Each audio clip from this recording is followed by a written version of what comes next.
আজি নৱৰাত্ৰিৰ দ্বিতীয়টো দিন। এই দ্বিতীয়টো দিনা বিশেষভাৱে মা ব্ৰহ্মচাৰিণীক পূজা কৰা হয়।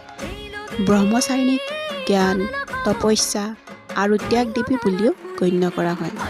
বিশ্বাস কৰা হয় যে নৱৰাত্ৰিৰ দ্বিতীয় দিনা ব্ৰত আৰু পূজা কৰি ব্ৰহ্মচাৰিণীৰ কাহিনী পাঠ কৰিলে মানৱ জীৱনৰ সকলো কষ্ট নাইকিয়া হয়। তেওঁক ভোগ হিচাপে অৰ্পণ কৰা হয় ফল-মূল বা চেনিৰে তৈয়াৰী বস্তু। আৰু এই ভোগ সেৱন কৰিলে পৰিয়ালৰ সদস্যৰ দীৰ্ঘায়ু বৃদ্ধি হয় বুলি বিশ্বাস আছে। গতিকে আৰু এই দিনতে সেউজীয়া ৰঙৰ পোছাক পৰিধান কৰি পূজা অৰ্চনা কৰিলে খুবেই ভাল বুলি আমি জানো।